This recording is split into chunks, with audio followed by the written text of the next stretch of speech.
to the Brain and Behavior Research Foundation monthly Meet the Scientist webinar series. I'm Dr. Jeff Borenstein, President and CEO of the Foundation, and your host and moderator for today's webinar.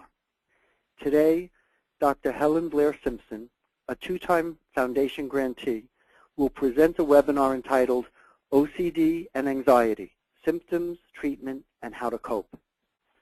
The Brain and Behavior Research Foundation is dedicated to funding research around the world to identify the causes, improve treatments, and ultimately develop cures for mental illness. The Foundation has awarded close to $300 million in NARSAD research grants over 25 years. I'm delighted to introduce Dr. Helen Blair Simpson. Dr. Simpson is a professor of clinical psychiatry at the College of Physicians and Surgeons at Columbia University, attending psychiatrist at Columbia Presbyterian Medical Center, and director of the Anxiety Disorders Clinic and OCD Research Program at the New York State Psychiatric Institute. The Anxiety Disorders Clinic was founded in 1982 as one of the first research clinics in the world to study the causes of and treatments for anxiety. Dr. Simpson's own research focuses on OCD and related disorders. For the patients of today, she uses clinical trial methodology to examine current treatments and the best way to deliver them. For the patients of tomorrow, she collaborates with brain imagers and basic scientists to study the underlying brain mechanisms of obsessions, compulsions, and anxiety, with the goal of identifying novel targets for treatment development. Dr. Simpson was a member of the work group that developed the first practice guidelines for the treatment of patients with OCD for the American Psychiatric Association, and is an advisor to the DSM-5 work group on OCD and related disorders. This will be an interactive event. We'll begin with Dr. Simpson's presentation, followed by a question and answer period. To submit your questions, please use the Questions tab on the webinar control panel. You can submit your questions throughout the presentation. As your moderator, I will present your questions to Dr. Simpson and will address as many as possible. And now I'm pleased to present Dr. Helen Blair Simpson.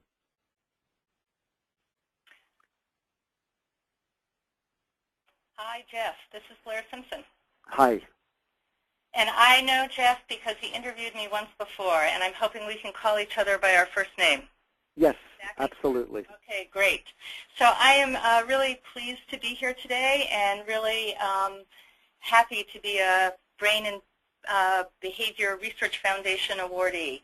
And as Jeff said, I direct the Anxiety Disorders Clinic here at Columbia University and the New York State Psychiatric Institute. And my particular expertise is in OCD. And what I've been asked to do today is talk about OCD and what we know about what it is and how to treat it. And I'm happy to do that. You're going to see, I think, on the screen, just check me, an opening slide with a picture of many of the people on the OCD team here. And at the bottom of the screen is our website if anyone wants more information about us. So my talk, I'm going to structure, let me make sure I can, there we go. I'm going to give a very brief introduction to anxiety disorders because people often ask me, how are anxiety disorders and OCD related or different? Then I'm going to very briefly introduce the OCD research program so you see the scope of the things that we do. And then the meat of the talk is going to be focusing on what do we know about OCD? What is it? How do we treat it? And what do we know about what causes it? And I'm going to end by talking about what I consider to be really exciting opportunities in the field for research going forward, but also mentioning some of the challenges. My next slide is showing you financial disclosures because I think it's important when you speak with anyone that you know, are there any conflicts of interest? And so what I want to explain is that primarily I'm funded by the National Institutes of Mental Health. I also have some support for our research from philanthropy and foundations, and I'm very excited, as I said, to be a grantee of the Brain and Behavior Research Foundation, which on my slide, I'm still calling it NARSAD. I realize I need to change that. I have had a little bit of interaction with industry, although not a lot, as you can see from this slide. So let me start with anxiety disorders. In general, what we think about as anxiety disorders, they're a group of illnesses that are characterized by symptoms of fear and or anxiety. And you know, you've heard of many of them, and I'm not listing all of them here. I'm listing sort of the, what I consider the main ones, at least in adults. And so, for example, something like post-traumatic stress disorder, which is something that can happen to people after trauma, like the recent events in Boston, where unfortunately, you know, as an anxiety researcher, I now see many now are at risk given what they experienced. Traditionally or historically, obsessive-compulsive disorder has also been considered an anxiety disorder, and that's what I'm going to focus on today. I think the important point that I wanted to make about anxiety disorders is they're incredibly common as a group. So more than 1 in 4 Americans, adults, will have an anxiety disorder in their lifetime, which means that everybody on this call knows many, many people who have anxiety disorders. The other thing is that anxiety disorders often start in childhood or adolescence, and there's data in addition that they often are a precursor to depression, which leads many of us to wonder if we could intervene earlier in childhood or adolescence, could we actually prevent the later onset of depression? And finally, if you think about what I've just told you, that they're common, that they often start in childhood or adolescence, I think it's easy to see that they can have they do have a large impact on public health. And so I really see them as a group of disorders that have been sort of, I would say, a bit minimized, but in fact really need attention and research, and people with anxiety disorders knowing that there are treatments and that people can get help. We have two, this is a gross sort of generalization, but we do have evidence-based treatments for all of our anxiety disorders. Depending on the disorder, we do different things, but in general, the 2 types of treatments we have, one is treating people with medications. Common medications that we use in many, although not all of our disorders, are serotonin reuptake inhibitors, and I've listed some of the trade names there. The other class of medications, again, that we use in some but not all of our anxiety disorders are benzodiazepines.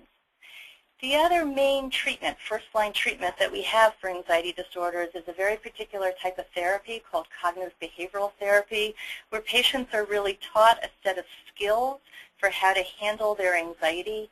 One of the aspects of this therapy that has biggest impact is exposing people in a very specific way to the stimuli or triggers of people's anxiety, as well as modifying maladaptive cognition.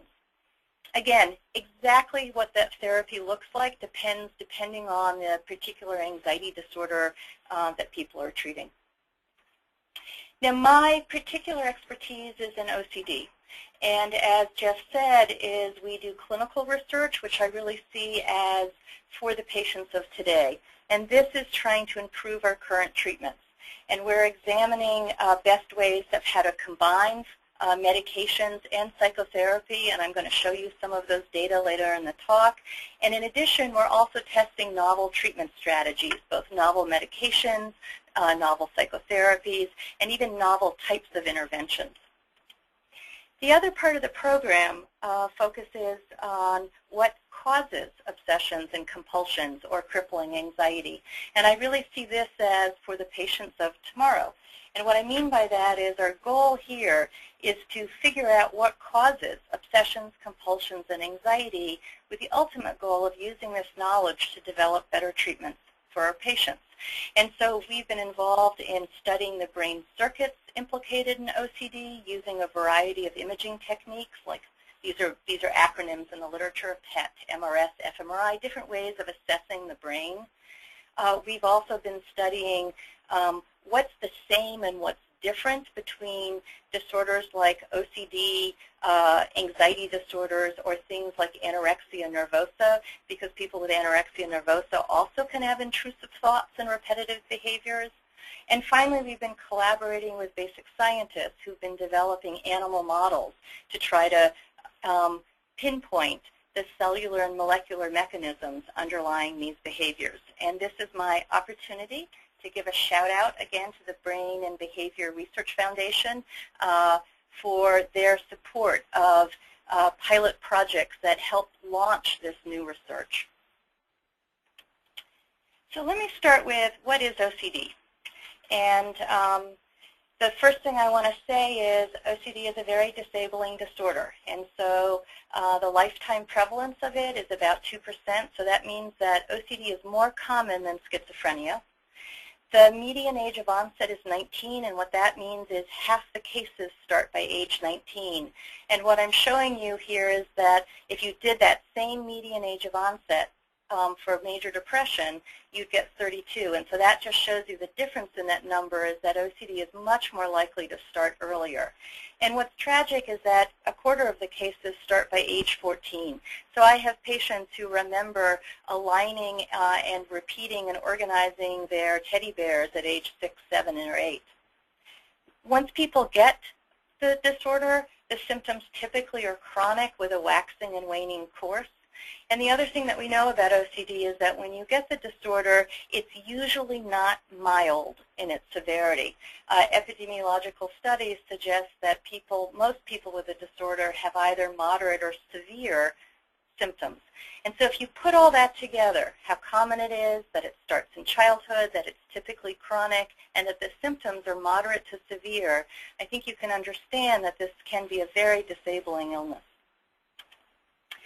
The hallmarks of OCD are obsessions and compulsions. And what do I mean by an obsession? So an obsession has been defined as a repetitive thought, impulse, or image that's intrusive, inappropriate, and distressing. So these are not thoughts that are pleasurable. These are thoughts or images that, if you will, pop into people's brains and generate a lot of distress. They don't want these thoughts. They don't want these images. The other hallmark of OCD are compulsions, which are repetitive behaviors or mental acts that the person performs to reduce distress or to prevent a feared outcome. So there are many different types of compulsions, but just to give an example would be, for example, the person who had intrusive thoughts or obsessions about contamination with repetitive behaviors or compulsions of washing to try to reduce their distress that in fact they just touched something, for example, that might contaminate them. And again, to have OCD, the symptoms must be distressing, time-consuming, and impairing. To be given a diagnosis of OCD, typically your symptoms have to be at least an hour a day, although many of my patients spend 3, 5, 8, or all day long obsessing and compulsing. There are a lot of different associated features. So that's the simple version of OCD, but then OCD can look a lot of different ways. And what I mean by that is, first, that there are many different types of obsessions and compulsions that people can have. And these have been organized in different sort of themes, which have also been called symptom dimensions. So for example, some people have a theme of harm. So their obsessions and their compulsions are all about harm befalling them or befalling someone else. And their compulsions are about trying to reassure themselves that that harm didn't actually happen. So for example, this might be the person who's terribly afraid that they have run someone over with their car, and so they can't make it easily through intersections in the city here in New York City where I am, because each time they go through an intersection, they have this intrusive thought that maybe they've run someone over. And so their ritual would be to go back around and around the block to try to reassure themselves that nothing bad happened. That would be one example. Another theme is contamination, as I already mentioned it to you, although there are many different forms of contaminations that people can have. Taboo thoughts is another theme, and these are really intrusive, unpleasant, distressing thoughts, usually about sex or religion, with compulsions to try to reassure themselves that they didn't actually or aren't going to act on those thoughts. Symmetry and arranging is yet another theme. These are often people who have to have things just so or lined up correctly. And finally, another theme has been hoarding, which is people who are excessively collecting things and can't get rid of things. this is maybe something we can talk about in the question and answer period, because there's now increasing data that there's a version of people with hoarding behaviors that really it's not OCD. It's considered today by us who work in this area as a different sort of disorder. And maybe we can come back to that. The other thing that we know about OCD is that it's not only anxiety that people can experience when they have those obsessions. Anxiety is common, and people can have such anxiety that they can have panic or anxiety attacks. But in addition, some people don't have so much anxiety, they have a sense of tension or this sense of it's just not right until they actually complete their compulsion in a certain way. And finally, and yet another affect that some of our patients describe is an overwhelming sense of disgust. Another feature that I wanted to highlight is that, in fact, people with OCD also can have a range of insight. And what I mean by that is some people can say to me, I know I'm not going to get ill if the word cancer pops into my head, but I can't stop myself from doing a checking ritual to reassure myself, even though rationally I know that just because the word cancer popped into my head doesn't mean I'm going to get cancer. Whereas other people really can have quite variable insight about whether they believe their OCD fears or whether they're going to come true. So I've had patients, for example, who when I've gone with them on the New York City subway, they really for a moment can lose any sense of rationality about whether touching the pole on the subway is going to cause them to die or not. And finally, there's a small subset of people with OCD who really have no insight and can look as though they're psychotic, but in fact what they have is OCD. So more my point here is that people can have a range of insight. Many people with OCD have good to fair insight. Some people have poor insight, and a subset have really absent insight. But what I've seen is over the trajectory of the illness, this can really change. And it's more common when people are in their first getting OCD or in childhood or adolescence that they don't understand that these thoughts aren't actually really true. The other thing that's very important is that OCD often comes along with other disorders. And so in the community, people who aren't seeking treatment, they might have just OCD. But in treatment-seeking populations, in fact, it's very common for people to also have depression and other anxiety disorders. There's a group of people with OCD might have tics or Tourette's disorder in childhood, sometimes with attention deficit disorder as well. Sometimes people with OCD, you'll see in their family or in them disorders that have been called part of an obsessive-compulsive spectrum, and these can include eating disorders like bulimia or anorexia or nervosa, trichotillomania, which is a disorder where people pull out their hair, skin picking, where people can pick their skin repetitively to the point where they can disfigure themselves, or something called body dysmorphic disorder. And the exact relationship between these other disorders and OCD is still an area of great study. And finally, I wanted to flip it the other way as well, because there might be people on the phone who are listening who are interested in schizophrenia or autism or bipolar disorder.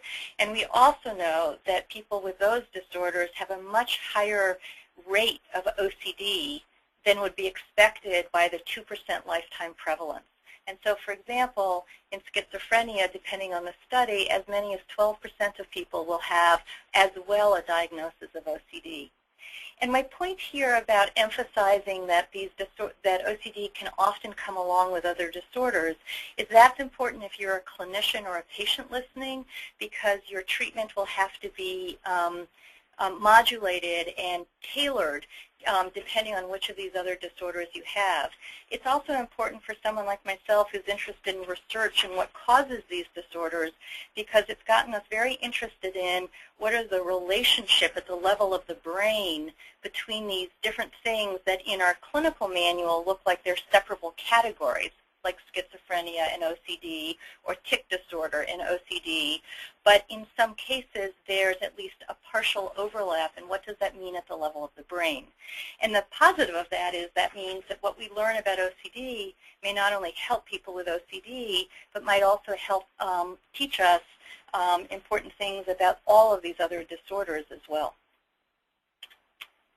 Now, sometimes people get nervous when I talk about OCD, and so I think it's important to, or it can get confusing what is and what isn't, so I think it's important to highlight what's not OCD. And so all of us have intrusive thoughts from time to time. So for example, if you've ever gone to the top of a tall building and had a split-second thought of, gee, what would it be like to jump, or even had an image of that, that's not an uncommon experience. As well as many of us will know people who have repetitive behaviors. So for example, have you ever checked your door to see whether it's locked more than once?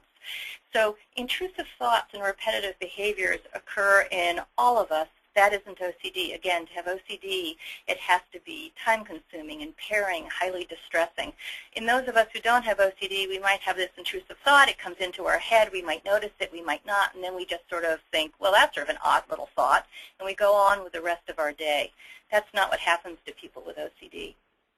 And then the other important thing is, the way we think of it clinically is OCD is different than the worries of generalized anxiety disorder or the obsessional ruminations of someone with major depressive disorder. OCD also is different than post-traumatic stress disorder, although you can obviously have both. You can have all of these as being co-occurring. Again, maybe we come back to the topic of OCD versus what's now being called hoarding disorder. And I want to also point out that there's something called obsessive-compulsive personality disorder, which we also see clinically as quite different than OCD, and some of our research suggests it's also different at the level of the brain.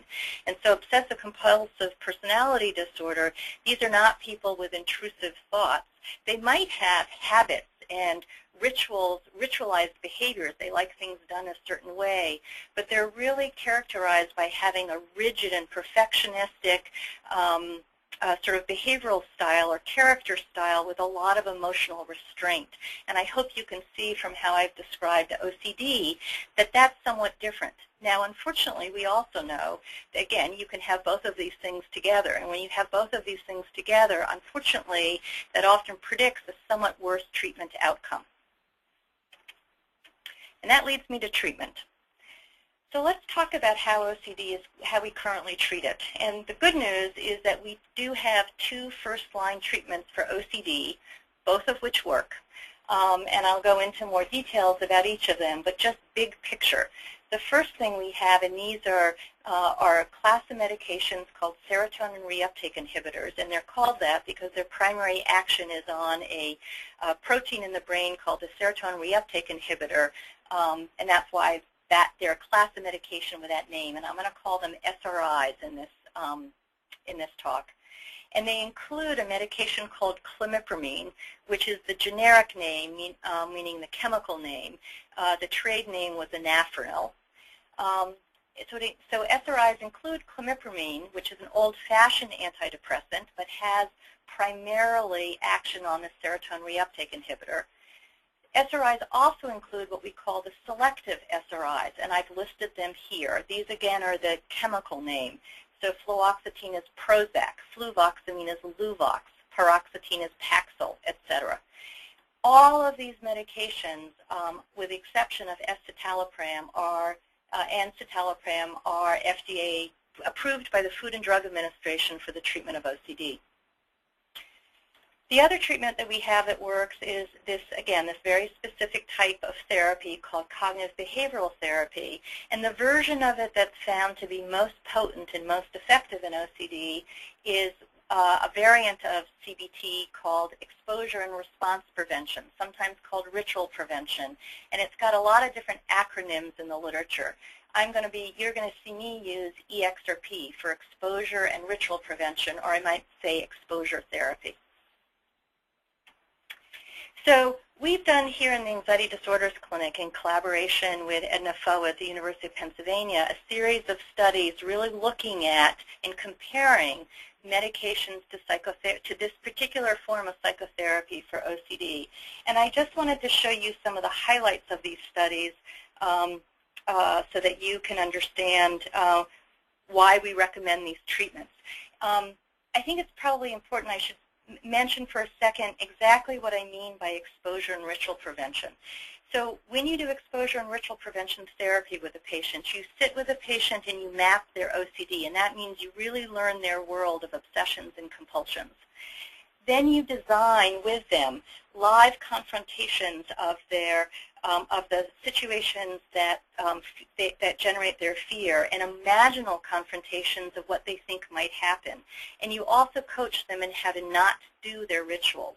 And you do this therapy in a very structured way, usually 17 sessions, sometimes delivered over a month, sometimes delivered over 2 months. And there's homework and home visits. And the goal here is to break associations that the brain may have made between this stimulus must-causing anxiety, as well as to sort of correct the beliefs that these situations are actually fearful. So here's the first study that we did, which I'm showing you on this axis, the y-axis, OCD severity. And a higher score is worse. The scale goes from 0 to 40. 16 and above is usually a score where we recommend treatment. So this is moderate to severe OCD as you go higher. And over here on the x-axis is the weeks in treatment. And what I'm showing you is that if patients who got a sugar pill had very little change in their symptoms over 12 weeks, patients who got clomipramine had a nice decrement in their symptoms.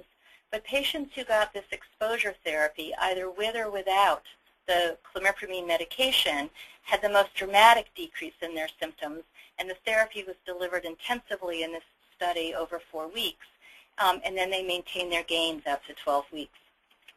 So what we learned from this study was that both exposure therapy and these medications are efficacious for OCD, that in fact the therapy can be superior to medication, but with a few caveats when delivered intensively like we did in this study by skilled therapists and to patients without significant depression, because these patients were not depressed.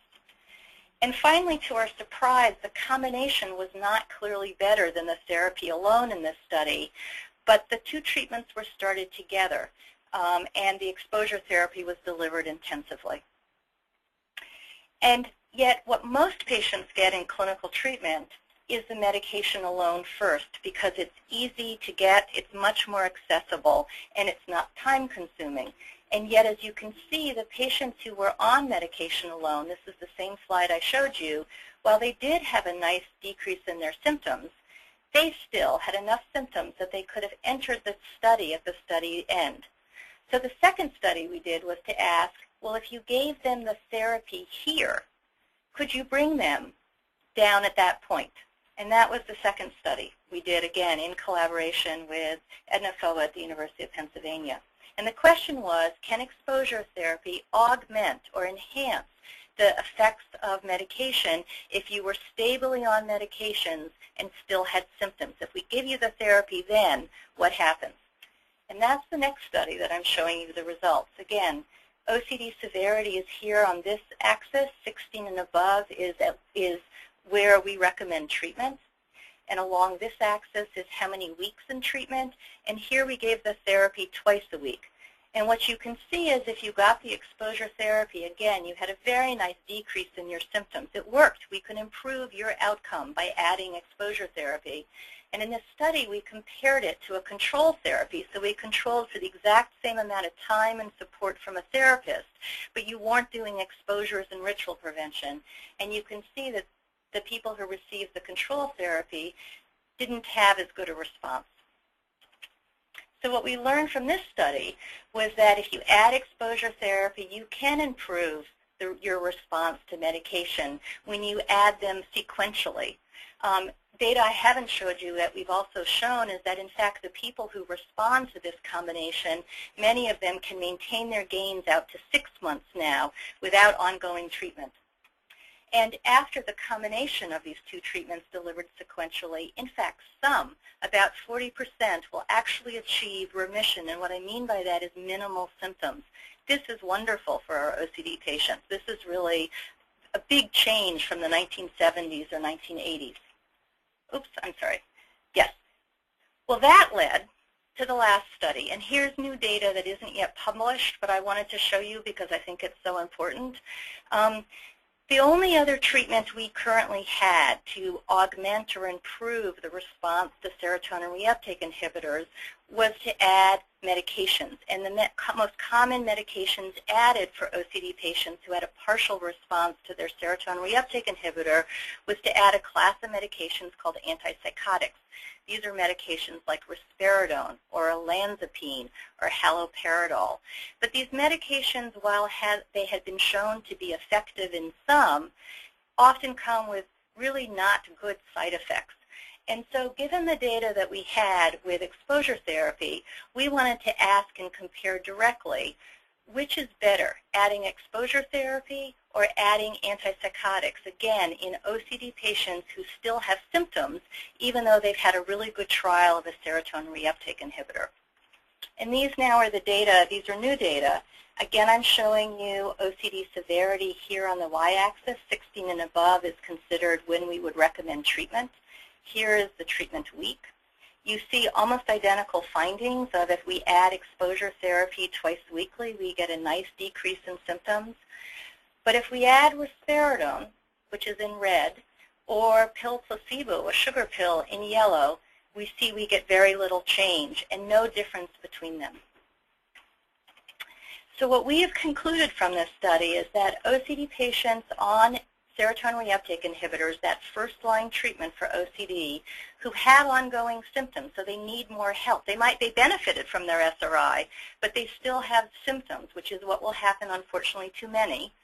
They really should be offered exposure therapy before being offered antipsychotics.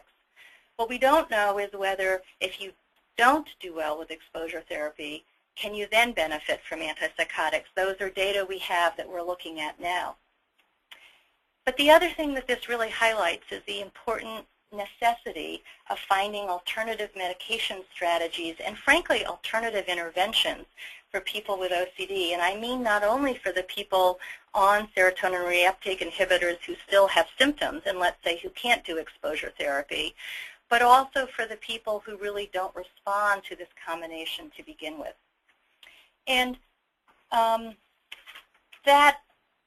so I'm going to just summarize this section around treatment, which is both medications and exposure therapy are each effective treatments for OCD. That's the big message. Any of those medications work that I showed you, those serotonin reuptake inhibitors. On average, about half of people will respond, but less than a quarter will actually, that will be it. That will be all they need.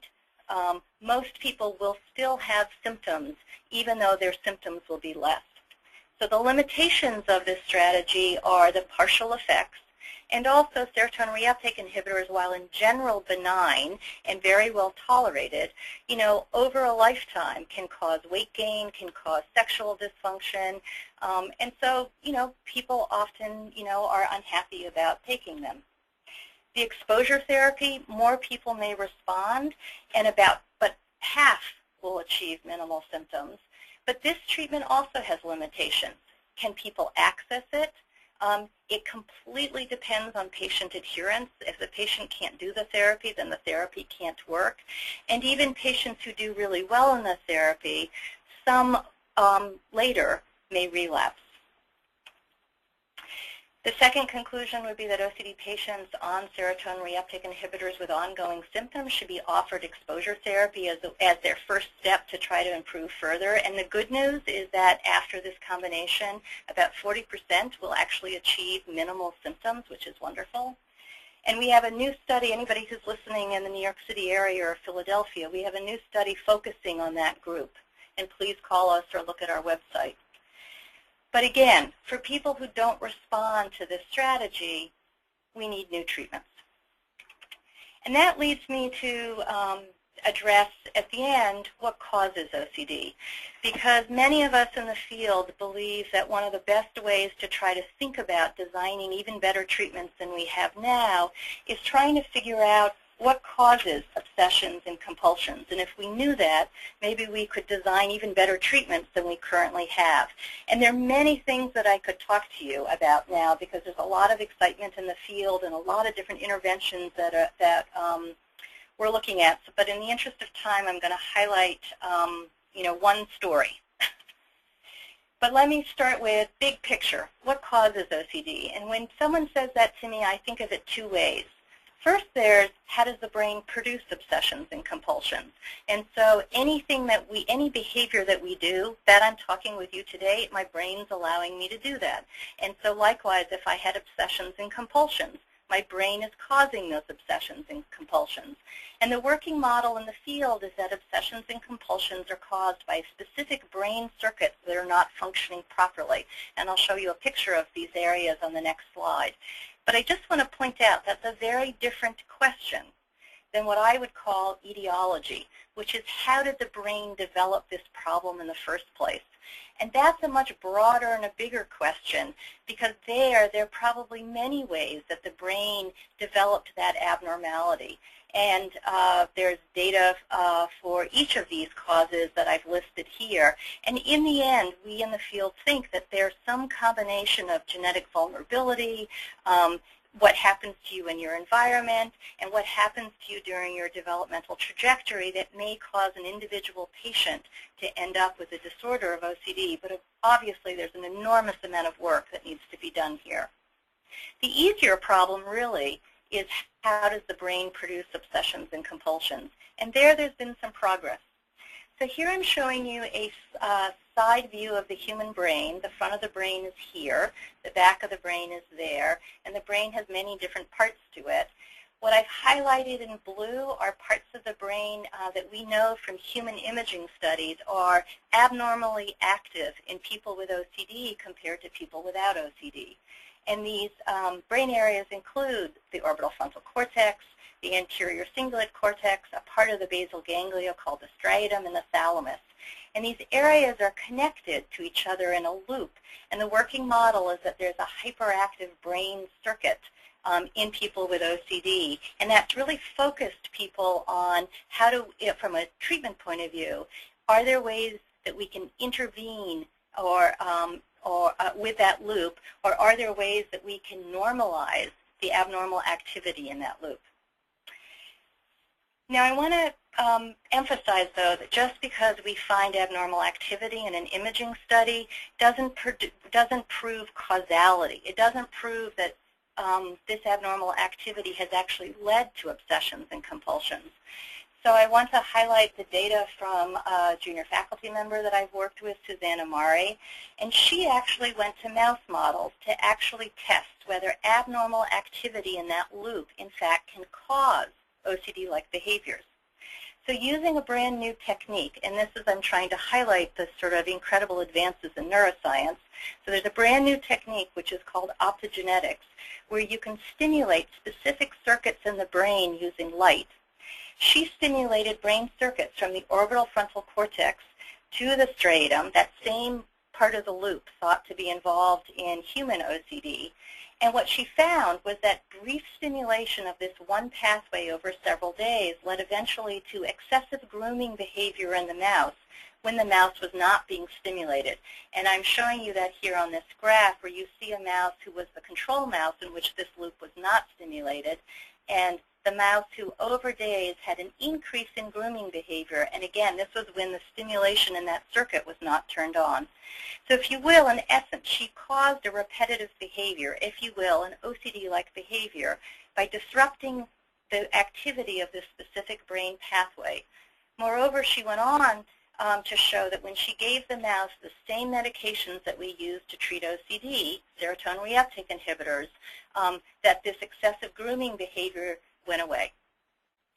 So it's studies like this, these imaging studies looking at what are the brain circuits that underlie OCD, that has led to a real resurgence in interest in the field in medications that might actually alter this circuit. And I just want to highlight that that's led to great interest in medications that modulate the glutamate system. So glutamate's a chemical in the brain that brain cells use to communicate with each other. It's the major excitatory chemical in the brain, and it is in fact the excitatory chemical that's used in that exact loop from the orbital frontal cortex to the striatum. And what I'm showing you here is a schematic of a brain cell, what's called the presynaptic cell and the postsynaptic cell, and the little space between the cells where glutamate is released from this cell, goes over to the edge of this cell, interacts with receptors on that cell to communicate a message. And I put in color is lots of different medications that we know from animal studies that interact with the processing of this glutamate signal in brain cells in our brain. And these include medications like riluzole, minocycline, memantine, ketamine, and we and others have been studying the impact of these medications in people with OCD and on their OCD symptoms. And I just want to highlight results from one study. And this is from Dr. Carolyn Rodriguez's work, who's a junior faculty member here at Columbia. And she is she's one of the people examining the effects of medications that modulate glutamate. And here I'm showing her preliminary data in OCD patients, half of whom received a saline infusion and half who received an infusion of a drug called ketamine, which is known to modulate glutamate activity. Here is severity of obsessions on this axis, with a higher number being more obsessions. And what you can see is that during the ketamine infusion, there was a dramatic decrease in the obsessive symptoms that persisted in some up to 1 week. And so we, of course, are very excited by these findings because it may be it is the first time we have a rapid-acting intervention for OCD, which is something of great importance to patients. But exactly how it works and how to use it and who it works for, these are all the questions that need to be answered. But the story highlights how translating back and forth between animal and human studies can lead to new treatments, and it also shows the value of an interdisciplinary team because together we can do much more than the sum of our parts. And I just want to end by highlighting then both these opportunities. I really feel like the field of psychiatry in general and the field of anxiety disorders and OCD, we're at this incredible stage of being able to bring advances in neuroscience into psychiatric care and to address important clinical questions of patients using advances in neuroscience. And there are wonderful opportunities in the field.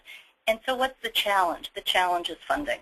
So I think you've probably all heard of the sequester. Obviously, everyone knows about the wars that our country has been facing, as well as has been suffering. Everyone's been suffering from the downturn in the economy.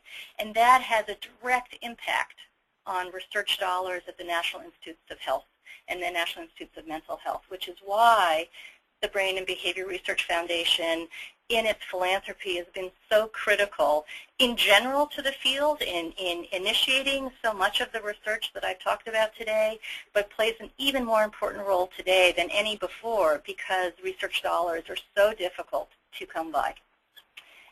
And I'm just going to end by saying, again, we are fortunate at Columbia. We are funded by NIMH. We have current ongoing studies. We would love people, anyone who's listening in the tri-state area, or if you're near Philadelphia, please call us, see if something we have to offer fits you. We have treatment studies, which can often be great treatment at no cost. And we also have biological studies looking for the causes of OCD. We can't move the field forward without funding, and again, it's a shout out to the Brain Behavior Research Foundation for funding preliminary studies in these areas. But it's also true we can't move the field forward unless patients come and work with us like a team and allow us to figure out what can we do for them that our current treatments are not doing right now. And I think that's it. And I'm happy to take questions, Jeff. Yes, Blair, thank you so much for a great presentation, one that really explained it in detail, but in a way that's accessible to the lay public, so thank you. And we have a number of questions, and one of them that's come up a couple of times relates to childhood anxiety and sort of whether or not that continues into adulthood? How do you know if, your kid should be evaluated versus not? What kind of advice would you give to a parent that may have a concern about their child? It's such an important question, and here's what I would say. If you have a child who's having anxiety that's getting in the way of their functioning in any way, even if it's hesitation to go to school, you're seeing problems sleep at home, or you're watching them avoid things out of anxiety, I'm a big believer that it's better to actually have that evaluated, particularly since one of the interventions we have is cognitive behavioral therapy, which is really skills training about how to handle anxiety. Frankly, I think we all should have been taught anxiety management skills in high school, right along with, nutrition, but we're not. And so I think that there's very little harm. The other thing I would say to parents is if you're not at the stage of taking someone to a professional, get yourself a good book.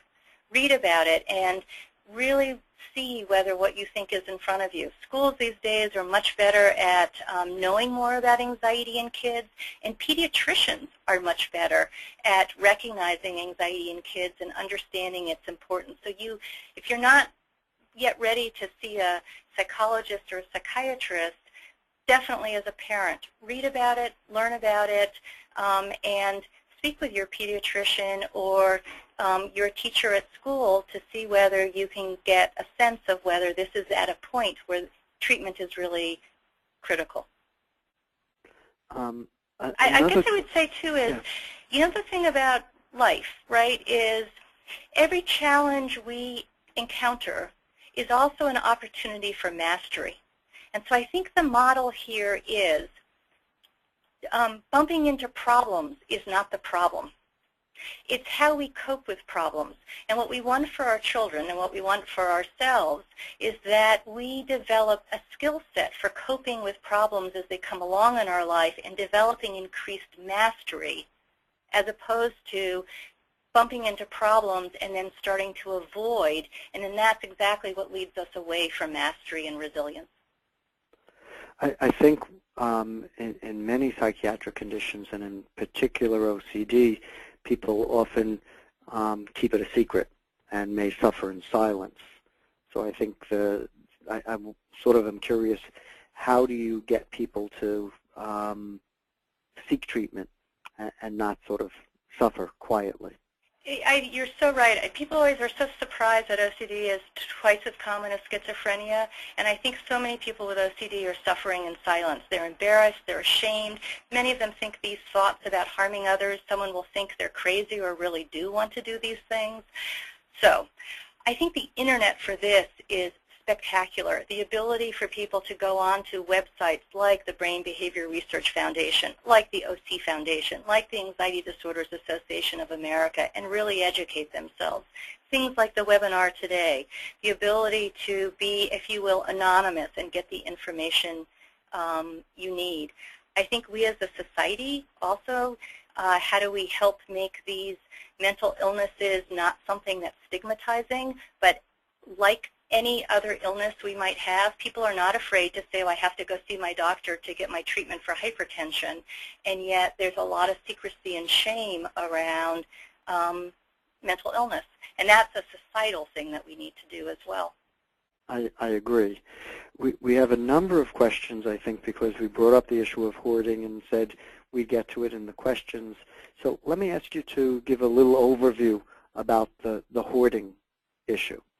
Yes, so historically, hoarding behavior and disorder and problems with hoarding was considered all part of OCD, and it was sort of one of the other themes that came out in studies that started to try to look at themes of content of OCD symptoms. What's happened over the last, 5 or 7 or 10 years is that people with hoarding disorder do much less well in our standard treatments, and that's led to increased focus on this area. And the bottom line of it is increasingly people who have severe difficulty discarding. They don't necessarily have intrusive thoughts. They don't have necessarily anxious reactions, but they have real trouble, difficulty discarding, are really now seen to be somewhat different than people with OCD. And so it's a little tricky because you can have OCD, and if you have intrusive thoughts, let's say, about harm, which is causing you to hold on to, let's say, Science Times or new medical articles because you have to give it to people or you might harm them, we'd still call that part of OCD. It still has that obsessions and compulsions and, if you will, that functional relationship between them. But if that isn't who you are, if what you are is nothing but your apartment is full of stuff and you can't give it away, and when you do try to give it away, in fact, your affect may more be depression or grief. It's as though you're losing a part of yourself. That's what we're starting to see as something different. And there's research groups around the country that are really trying to study, if you will, what's different about people like that, again, to be able to design better treatments for them. Thank you. That's a very good explanation. We have a question from one of our participants saying that his son, who has OCD, often calls for reassurance. And how does he and his wife, as parents, sort of balance what he's saying being an enabler versus being a caring, involved parent? You know, I think this is such a hard thing as a parent because, of course, we want to support our children and support the people that we love, and so our natural thing is to want to reassure people. But this parent is exactly right, which is not only in OCD can there be reassurance seeking, you know, did I harm someone, tell me that I didn't harm you, and that sort of back and forth in an obsessive-compulsive ritual. It's also true that kids, let's say, with social anxiety disorder can also have a lot of reassurance seeking. Here would be my advice. I think that a kid who's doing a lot of that, that's something to bring into treatment. And often when we do cognitive behavioral therapy with a child, the family's brought in and everybody's put on the same page. Everyone's agreeing what's going on. And so the parent really can get the skill set to be part of the treatment plan, and knowing that what they're doing when everyone's agreed now, they're not going to reassure them. That the parent really can feel they're doing that for the health of their child as opposed to harming their child. And that's where I think it's really important to start with a treatment team and everybody being on the same page. Does that make sense? Yes, yes, yeah. That's very helpful. And I think, you know, treating, people do need support, but the support needs to be done in a way that's clinically appropriate and helps them get healthy. Right. So, for example, one of the things that I completely understand, families get absolutely, this is now talking about hoarding disorder, families get so fed up. And sometimes they have this fantasy that what they can do is send the person away, take a dumpster to the person's house, clean up all their stuff, and it will all go away. And in our clinical experience, that's not what happens. What happens is the stuff reaccumulates, and then there's been this huge divide that has just happened in the family around this issue. So you can't always get people on the same page, but I think it's really worth trying to get people on the same page to work together to defeat the OCD, or in that case, the hoarding disorder. You need a team to work together to do this. Right, which is similar to medical conditions where people have assistance of their family and a team to help them. Absolutely. Yeah. In terms of the medication, if a person has a partial response to one of the SSRIs, to one of the serotonergic medications, does it ever make sense to, as is the case with depression, try a different SSRI during the course of treatment? How do you make a determination along those lines? Yes, and this is a great question too. The treatment guidelines for OCD would say, start with an SRI.